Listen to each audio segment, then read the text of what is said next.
Hello, I'm Pam Hoffman, Everyday Spacer. I'm Jeff Miller, 2049 Outfitters. At Everyday Spacer, we show regular folks how to personally and directly participate in space exploration, science, and astronomy. We're here on Friday nights. Hi, Cliff. Hi, Cliff. At 9 p.m. Pacific Time, 12 midnight Eastern Time, and 12 noon on Saturday in Hong Kong. And we've been sick this week. Sorry about that, guys. This should be fun. I'm just going to cough a lot. We're broadcasting live from Thousand Oaks, California. Tonight's topic is Vasco. We'll be back in 8.3 seconds.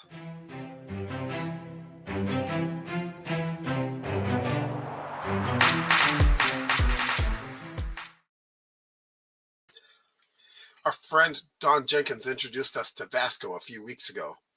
This is an independent citizen science project to help them search for vanishing and appearing stars. And there's Dawn herself. Hey, Dawn. Hi. Hi there. Thanks for the idea and the project.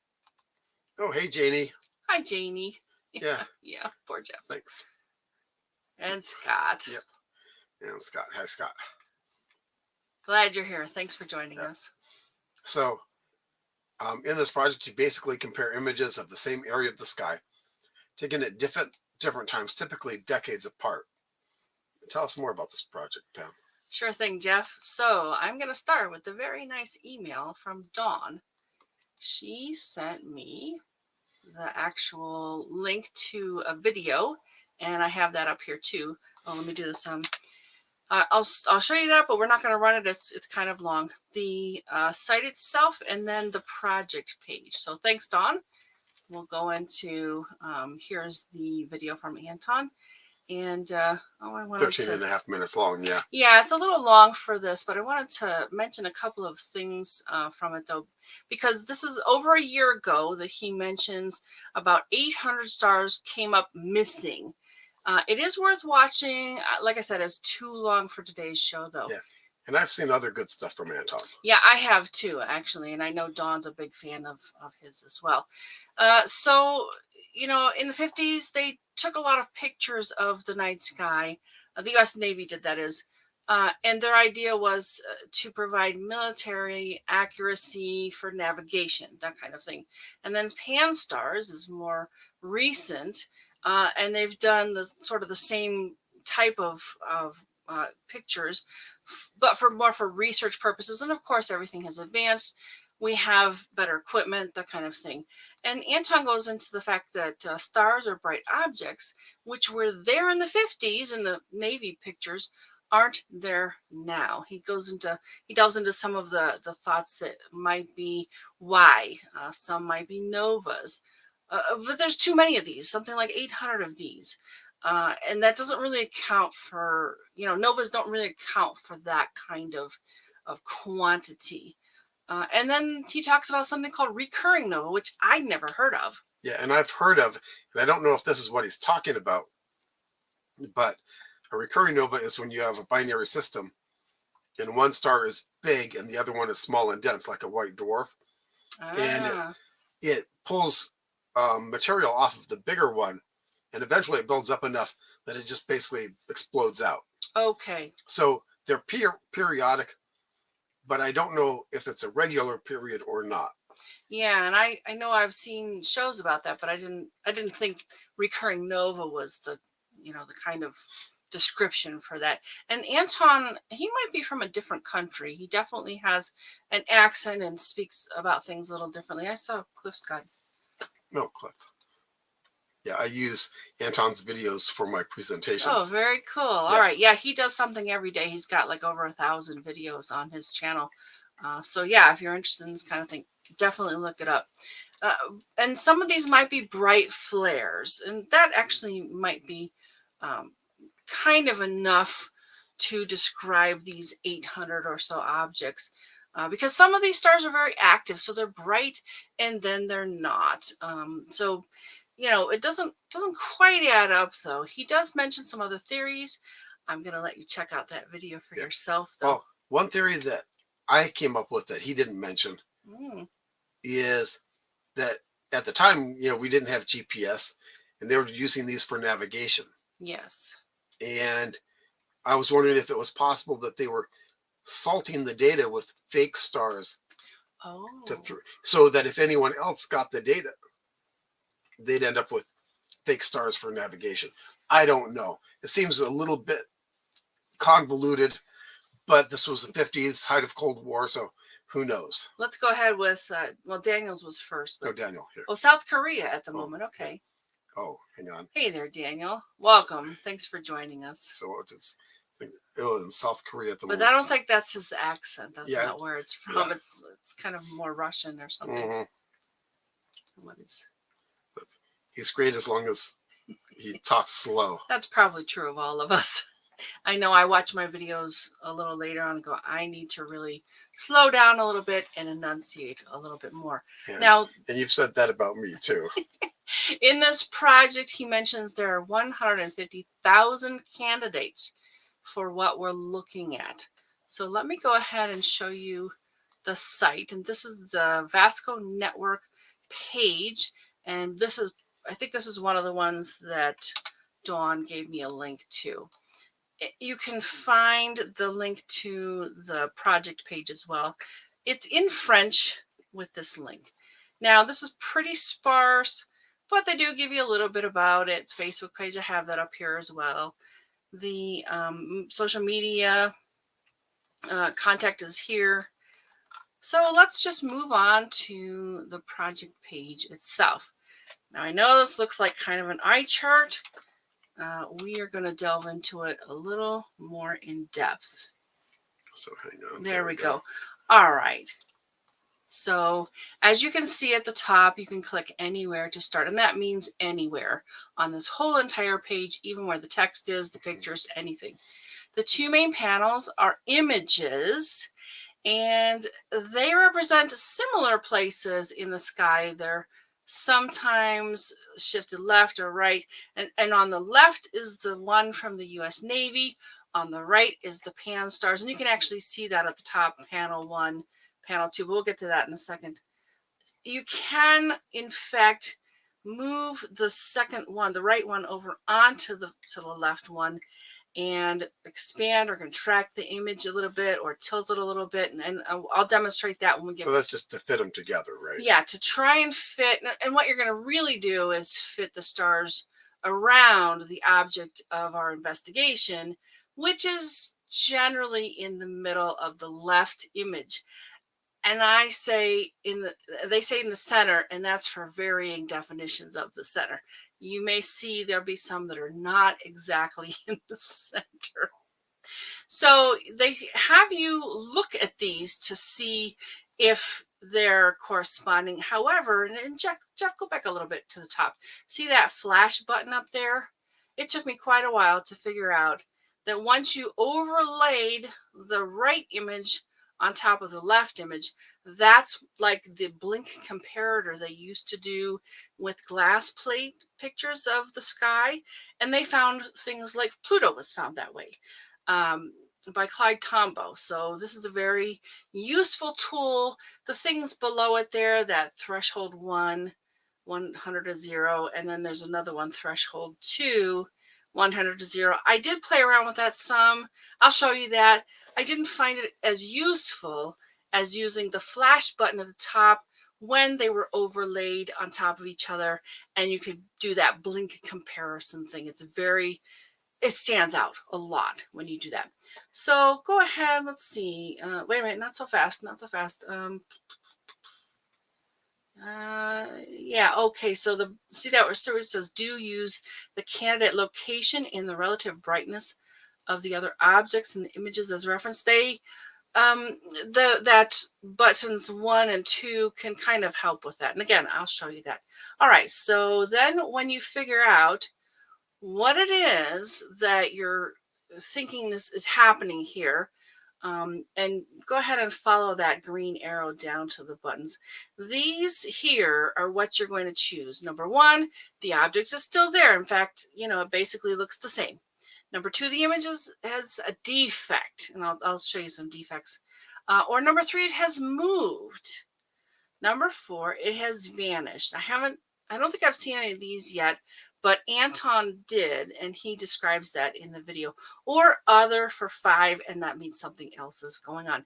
And you have a couple of buttons at the bottom there too. You can submit, restart, or inspect. I'll get into that in a little bit.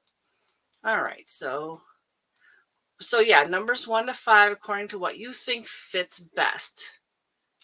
And there's some tools like that flash button in the 1 and the 2 that will help you. If you spot something interesting, click on the inspect, because a new tab will open where you can find some additional scans, and these are in different color bands, and they have several from both the Navy and the Pan Stars group.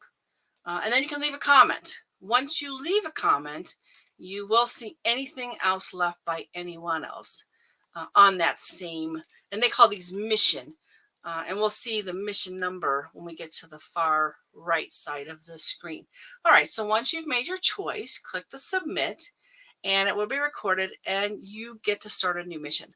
All right, so let's go to the top of the, thanks, Jeff.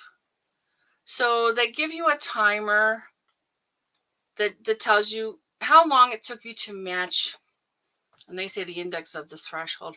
Oh, let's look at this thing a little bit. Yeah, the missions scoreboard, I'll tell you more about that, but they say how many you solved, how many you skipped, how many you inspected, if there was a defect, motions, and if it vanished, that kind of thing. All right, so go ahead back to, there we go. So these bars tell you if you've achieved matching index by manipulating the panels on the screen. Go ahead and scroll down a bit. And the threshold for matching index. I didn't really figure these out. Maybe you can when you go take a look. All right, so the mission number is the basically the image. So they've given them a mission number, and you can in fact choose the mission number if you want to go back and look at something at some point. All right, so let's go quick to the bottom, and then Jeff, we should go back and check for. Oops, hang on. Hey, what happened? Oh, did you click on something? Hang on. No, see if you can go back in the image itself. You might have clicked on something. What's there to click on? It's an it was an image. Well, go back in the. I mean it. Okay. Oh, it went to the next. There you go. Nope. Next image. Try the tab. There we go. Oh, all right. Oh, I see. Got it. All right. So on the very bottom, they have cancel the previous choice and re-enable the option buttons, or inspect. And I'm going to talk about those more when we're in the demo itself. All right. Let's see if there's some comments. I think there were a couple in there. Daniel. Stars inexplicably appearing. The people that think we are still living in a simulated world will love that. Far out. All right, so let's go to the live page itself. Yeah, there we go. And thanks to Jeff for navigating the the sharing screen with me. All right, so literally you can click anywhere to begin. Oh, let me do this again. So you kind of see what it looks like, but let's go into the actual live, project and get a new mission number. All right, so what we see is this new mission. Oh, mission 0. Oh, I've had it open for a while, so it's giving me 99 minutes. That's kind of weird.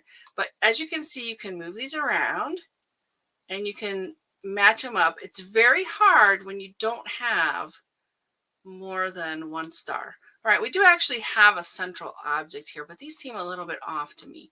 So let's see if we can see how you can kind of rotate it a little bit, because these images aren't perfect. Yeah, and that's pretty close, I think. And the 1950s image is older tech too, so not going to be quite as good. And the object we're looking for is in the center of this one, so that's nice. I'm going to turn on the flash, and it'll compare one to the other. Oh, and I'm pretty close. It's actually still there, but as you'll see, when you get to, I think it's the Pan Star one, right? Yeah, there's a bit of a defect, but I'm actually going to go ahead and say that the object is still there. I think that's a good choice for this particular. Right, because there's not a defect that's preventing you from making the Right, determination. right. I mean, and there were some that did have a pretty big defect. So, all right, the object is still there. And if I hit the submit button, it gives us a new mission. The timer has reset. We've got the mission number here. And it's oh, there it is. Took a little time. Fortunately, we do have some other stars to work with here. If we had just this and that, for example, it would be very, very hard to make a good comparison between these two. We can already see, we don't even have to match them up.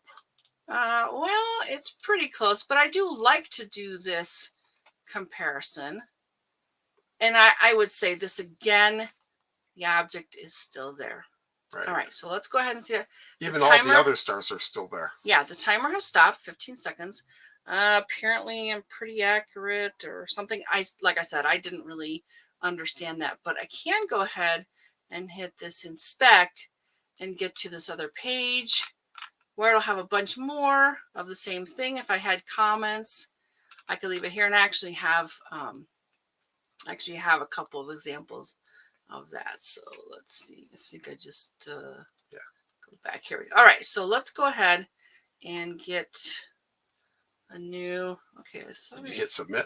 I thought I did. You picked object is still there, but I don't think you hit submit. Oh, that's okay. All right. Loading the images from. Okay, let's stop the flash. That's a little distracting. All right, so one of the things I wanted to mention to you was these different things. You can activate one, and that's this particular image, and then you can activate two. And so you can see them in a much more gross fashion. There's not as much detail. It's high contrast. You can actually change that with these slider bars here. And sometimes that makes it easier, but I actually found that the flash button at the top was even better than doing this. See, we're gonna have to rotate these around. What I'm gonna do is turn those off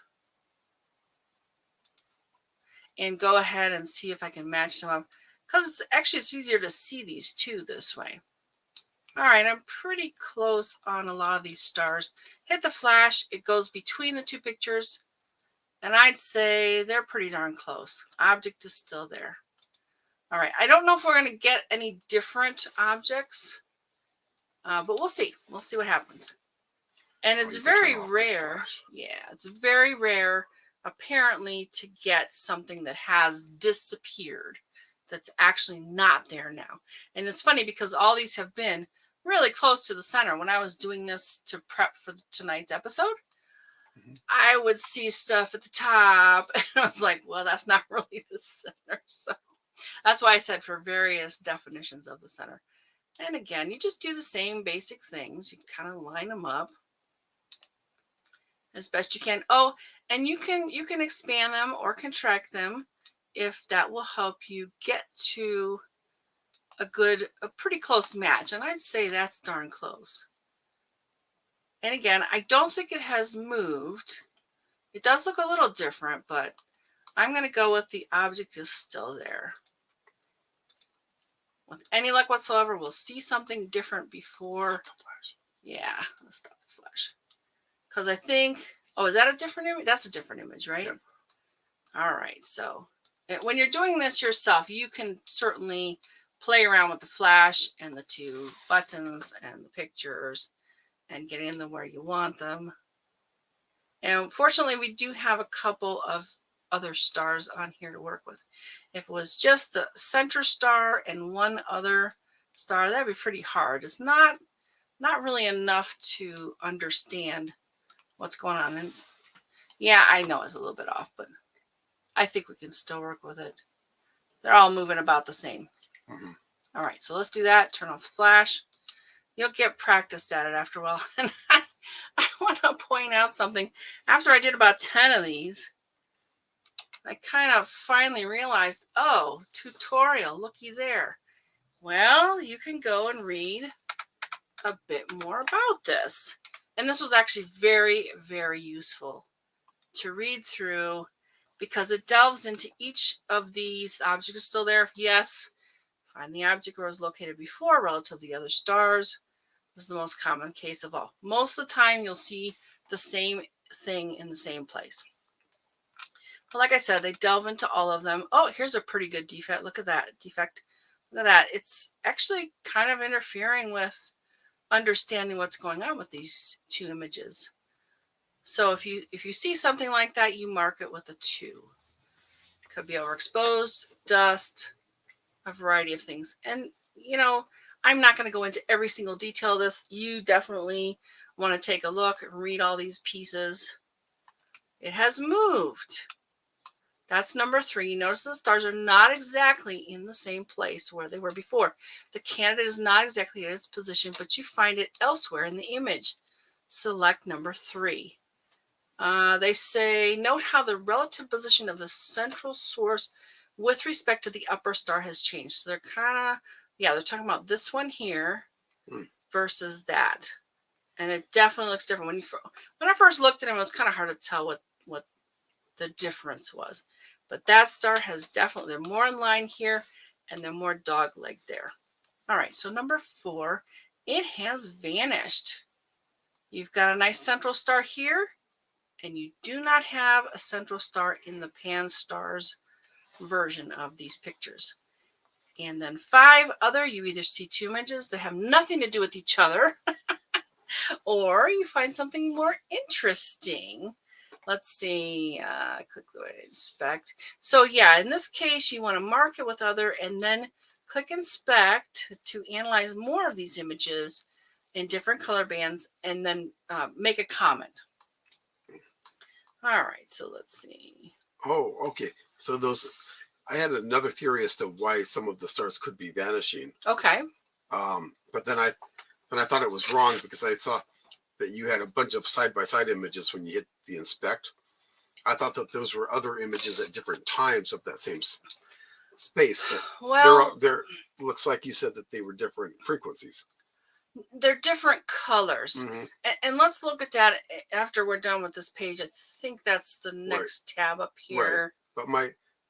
But my theory was could still be viable then, is that maybe we're going through a meteor shower or some other event like that in the 50s.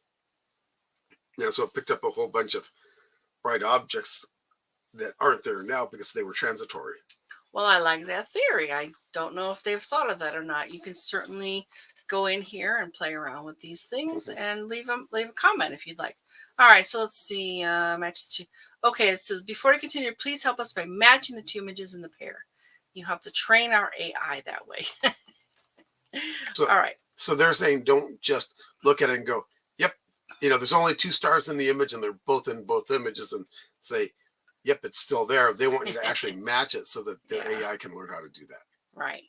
All right. And so let's see. Okay, so you've selected the option, match the images. Now click on the submit button and go on to the next mission. All right. They talk about diffraction spikes, and these are the kind of pointy looking things. Stars do not do that on their own. It's probably part of the camera, the equipment that took that picture. Let's see. So definitely read through all this stuff. Here's a version of what we'll show you in a minute, and that's the comment box. It definitely took me a little time to figure out things, but I'll talk about that in a minute. Do not be sad if you find few that have vanished. They're very rare. And if there's no central object, it's good if you open the inspect button and check if there existed any central object in any of the 5 US, that's the Navy image, and then leave comments. This is a cool video. I enjoyed watching that, so I suggest you do too. And here are the folks involved. Let's see, is that what it says? Because there's a big picture of all of them. IT researchers and astronomers, and in no particular order. That's what that's about. All right, so let's move on to the next thing. Again, I'm going to bring these back down. All these images, see where it says blue 1, red 1, blue 2. Let's see at the top of that. Yeah, so red these these are the Navy images at the top and the Pan Stars images at the bottom. When I played with this at first, I could not click on them, but now apparently it is clickable. So you can zoom into it like that. And these don't really seem to be the same to me. But the neat thing is you could, in fact, go back to mission 98322 and take a look again. Oh, here's looks like a meteor through the middle of this Right, one. yeah. It wouldn't be a satellite in the 1950s, likely. So, yeah, probably a meteor. Yeah.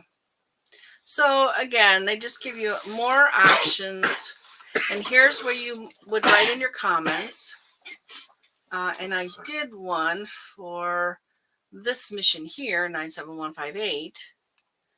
And it was funny because I I had to close out to get ready for tonight's show. And so my comment was there, and it apparently left it again. So with this one, and here's the one that was hard. We just had this quote central star, which is not central at all. And this one here, especially in, see the US Navy images. Oh, now we got a couple. So probably didn't really move. It was really hard though, because I think you got this image and this image to work with in the project. But we could go look at it. Just click on that and bring it over. Oh, hey Dan. Daniels, can citizen scientists using Vasco have the option to add, to also view the metadata for the candidate images presented? Date of observing lat long, instrument used, exposure, iris settings, etc. That is an excellent question, Daniel, and I have not seen that here yet. It's possible that you can ask them, you can do a chat and see if someone has that information for you. I haven't really seen that either. This is not like the Zooniverse projects. It's definitely more independent, and I had some thoughts on what I would prefer to see, that kind of thing, but we'll get into that in a minute. Oh, here it is. You can actually go to this mission, but I did leave a comment, and as you can see, someone else left a comment a little while ago. So where are we at? Oh, here's a nice picture of the group. I really thought that was kind of neat.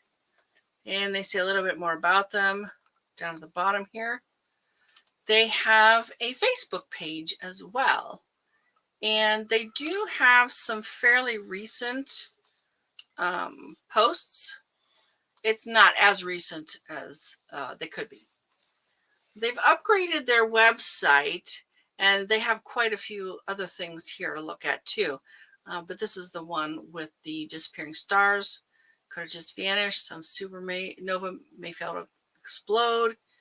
Vanishing stars may also be a sign of extraterrestrial technology. And we've seen this idea with a Dyson sphere before, and maybe that's what's happened. But I'm gonna bet, and Anton also says something about this. It's probably much more naturally occurring type because of. If there's 800 of them, the energy and matter that it takes to make a Dyson sphere, it would be so high that, yeah, wow. And I don't think they would have accomplished it in 70 years, 50 years, whatever it is, between the Navy images and the Pan-STAR images. All right, so they have some other information here. I definitely think if you're going to go take a look at this, these are all really great places to look. Oh, you know what? Go ahead and go to banners, Jeff, because I put the, and I can add these to the, there's the main starting page, and then here's the project page. So we'll copy those into the chat so you can actually click on them. Found some articles too about these disappearing stars. They talk about 9 that simultaneously occurred transient, and this is quite extensive and fairly technical too, if you want to go and read that. And then this is a great site, Earth Sky, 9 weird transients from 1950 still unexplained. Again, these were about 2 years ago now. About the same time as Anton was doing the video. Yeah, see, June 2021, July 2021. All right. So that is what I have for the demonstration. And I have a link too. Let me go ahead and add that in. What I'm going to share with you next is the YouTube video that Anton created. So here we go. That should be clickable and live in the chat now. All righty. So we'll be watching for your comments as well. Okay. All right, and so I had a few thoughts after I wrapped it up. I wanted to tell you about it. It's like I have no idea how many people might be looking at each of these missions. Now I know, like on Zooniverse, we tend to read a lot of times that there's 15 to 20 people looking at each of these. So don't feel bad if you kind of feel like you didn't do a great job, because a lot of other people will take a look, and if there a lot of corroboration, then they'll consider it a good pick. But if there's a lot of conflict, then the experts will take a look, and that's a great way to kind of sort them out, to determine if you've got something that everybody sort of has the same idea about, or if you need to get somebody who's an expert in there and try and figure out what's going on. The instructions I thought could have been a little bit better, like that flash. I had to figure that out on my own, but I think if you play with it, you'll catch on. And I've demonstrated quite a lot of things. You may actually find some things that I did not. I think the tutorial really helped once I finally found that. But again, that was like after doing 10 of them. So the scoreboard, here's what I'll tell you about the scoreboard. It seemed a little off to me, because it said I kept skipping. I'm like, I didn't skip any of them. So I don't know if it was just me, or I had left it open long enough that it got off kilter, because the timer was at like 78 minutes, and you saw mine was 99 minutes. I had opened it up to get ready for the show, and that may have done something. Oh, maybe it automatically closes it and then reconnects it. Yeah, I don't know. Yeah, but I noticed that on the ones that you were demoing here, it showed two skipped already. Oh, I see. And I don't feel like I skipped any. Mm-hmm. It seemed like for every image that I looked at and compared, I gave it a numbered item at the bottom. Mm-hmm. So yeah, I didn't pay attention this time. So there it is. It's skipped. It says I skipped, and I don't feel like I did. Yeah, definitely go and check it out, because we didn't really get to too many that were sort of unusual or different. I think you'll have fun finding those. For the comments part, it took me a while to figure out how to do that and where to find them. And also the timer. It would have been nice to kind of see how I did. Maybe it's a little competitive thing. Is like, did I find them faster and faster? Well, not that big a deal, but it kind of would have been nice to know of the missions that I worked through, how fast I found, and anyway, just stats, fun stats types things. So, all right, if you have any questions, let us know. And for now, we're going to go ahead with some stellar events this week, May 26th through June 2nd. May 27th is the first quarter moon. Go ahead. May 29th is Memorial Day in the U.S., and the moon is on the equator. Also, Mercury is at its greatest western elongation at 25 degrees. That's pretty good. It's visible in the mornings before the sun rises. I didn't know that existed. Which part? What? Anything before the sun rises. I see. Okay. Kind of like a friend. I told him it's at, yeah, he said something was at 10 o'clock. And I said, which one? And he said, there's more than one. Got it. Yes. Okay. June 1st, moon is at descending node. June 2nd, Friday night show. We're lined up with another profile. Find out who we'll talk about in a minute. Find us Fridays at 9 p.m. Pacific time on the Everyday Spacer Facebook page and the Everyday Spacer YouTube channel. And as far as other events and activities, we did find a bunch, but haven't had a chance to sort them because we've been both like, bleh. But the NASA internship programs for STEM students, check out the link, and I will get that right now and share it in the comments. It should be a live clickable link there too.